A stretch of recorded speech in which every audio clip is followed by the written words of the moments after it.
j'ai 40 ans, je suis installé sur la commune de Ronques. Oui. J'ai donc une quarantaine de vaches laitières sur mon exploitation et je cultive 60 hectares. Le printemps est là et donc les vaches sont tout à fait contentes de pouvoir ressortir après une longue période d'hiver. Ils passent de l'alimentation hivernale avec le maïs et donc une partie prairie aujourd'hui d'herbe naturelle. Les premiers jours, il faut aller doucement parce que elles peuvent en manger de trop et ça peut risquer au niveau métabolisme de leur poser des problèmes. Ils vont aller 4 heures dans la prairie le matin et revenir à l'exploitation dans les bâtiments par la suite pour manger le maïs. On ne peut pas faire ça du jour au lendemain, les mettre en prairie et les laisser toute la journée.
Moi, mon lait est transformé en yaourt.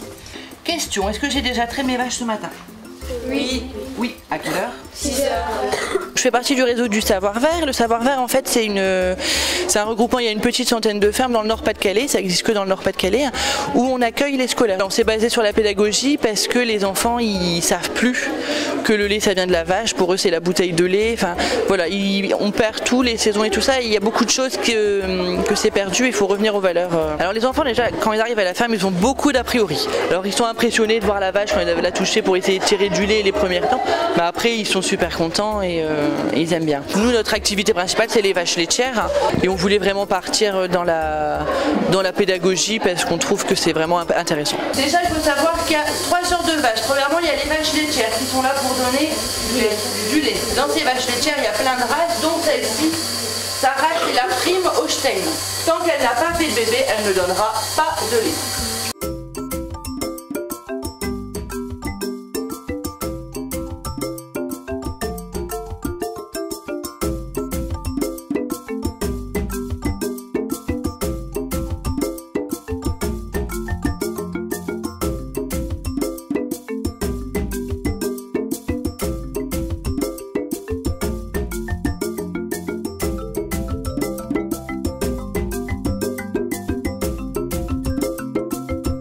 Premièrement, la reproduction naturelle, c'est quoi? Taureau et une vache, accouplement. Donc ma vache elle est en chaleur, je la sépare, je la mets avec mon taureau, accouplement physique entre le taureau et la vache. Dans ces fermes de centres de reproduction, il n'y a que des mâles, que des taureaux. Il faut savoir que chez les animaux, il n'y a pas de sentiment. Et que le taureau, il s'en fout des vaches. Lui, le seul truc qui l'intéresse, c'est l'odeur quand la vache elle est en chaleur. Et je veux améliorer mes vaches. Donc je vais faire de la génétique. Donc moi j'achète ces paillettes. Et je les achète sur catalogue. Donc 2 mois avant l'arrivée de son veau, hop, repos, elle donne plus de lait, elle vient plus en salle de traite. Elle prépare l'arrivée de son lait et sa nouvelle lactation. De mi-avril à mi-octobre, c'est quand il fait beau, les vaches elles vont où? Dehors. Donc elles vont manger de l'herbe. En période hiver, c'est-à-dire de mi-octobre à mi-avril, elles vont manger quoi? Donc elles vont manger plus, elles vont manger combien? 60 kilos. À peu près entre 50 et 60 kilos de maïs. Et elles mangent quoi à la place de l'herbe? Du foin. Et le foin c'est quoi? C'est de l'herbe sèche. C'est de l'herbe séchée. Une vache ça va jusqu'à 100 litres d'eau par jour. L'équivalent d'une baignoire d'eau par jour par vache.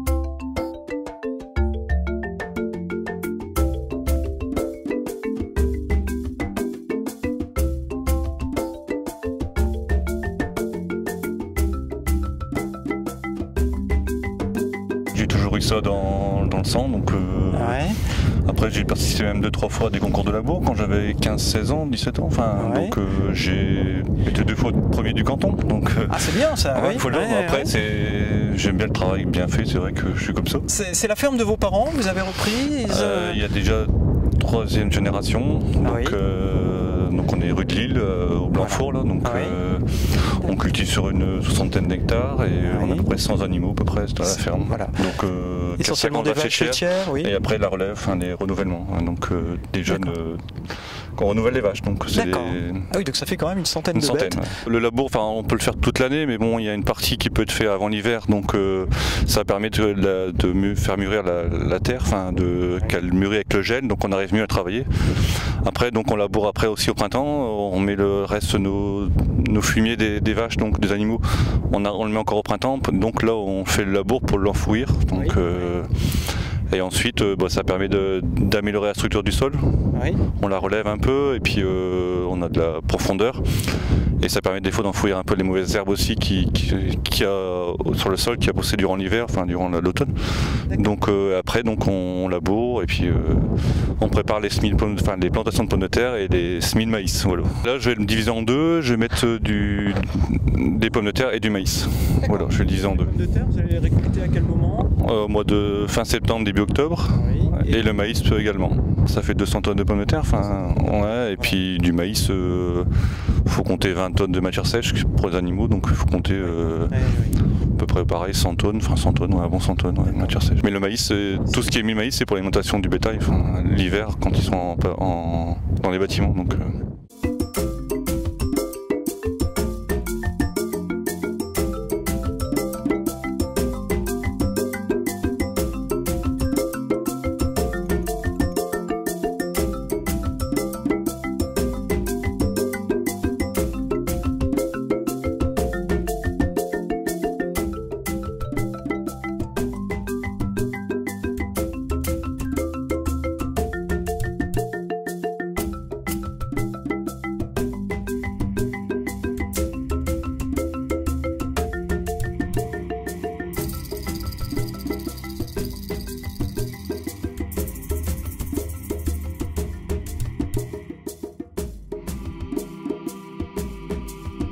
Là, on a des vaches qui sont en congé maternité. 6 à 7 semaines avant la mise port, on arrête de les traire et on les change de bâtiment, comme ça, j'oublie le robot de traite.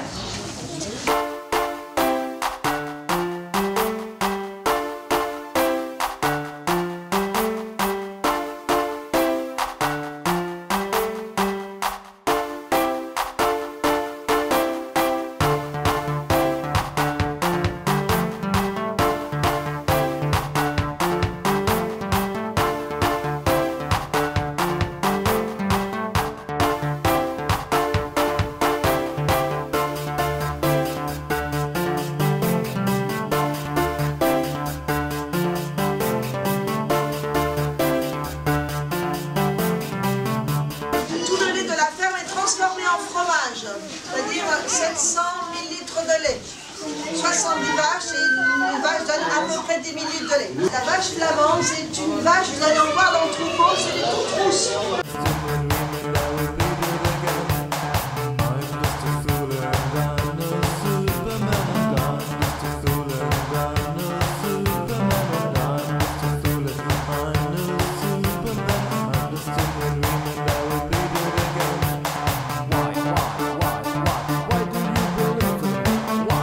Aujourd'hui, on a 70 vaches laitières. On cultive 42 hectares donc, sur Ronc et principalement du maïs en silage pour les vaches et de l'herbe. Aujourd'hui, on transforme tout le lait en fromage, donc on transforme à peu près 2500 à 3000 litres par jour. On a 3 caves d'affinage, une pour les mimolettes et pour les tomes, une pour les fromages à pâte molle type carré du vinage et puis une pour les pâtes fleuries type camembert. Combien de temps faut-il pour réaliser un fromage? 2 heures. Après, l'affinage dure 1 mois. Chez nous, les fromages sont affinés 1 mois. Sauf, on a des tomes maintenant qu'on sait garder et qu'on affine pendant 6 mois. dans nos caves. 3000 litres de lait transformé, ça nous fait 300 kg de fromage à peu près. On fait un peu d'export en Europe proche, c'est-à-dire au Benelux, Allemagne, Angleterre. On a des clients à Londres. Et après, c'est vrai qu'on en retrouve quelquefois à l'export, puisqu'on vend à des grossistes, Philippe Olivier, par exemple, qui lui fait beaucoup d'export. Donc il peut arriver qu'on retrouve des fromages à Shanghai. Il y a eu un gros travail en amont pour la mise au point, enfin pour mettre au point la fabrication de ce fromage. Il y a eu beaucoup d'essais au départ, c'est depuis les années 80 au final. Donc je pense qu'il y a aussi l'expérience qui fait que. Donc aujourd'hui, on a une équipe de 10 personnes et ça fonctionne bien. Il faut toujours être au top. Voilà, nous c'est ce qu'on veut faire. On veut donner de la qualité aux clients, donc il faut de la qualité sur toute la chaîne. Et voilà, donc on réfléchit à améliorer la fromagerie, l'agrandir, et puis avec racheter du nouveau matériel pour fabriquer, etc.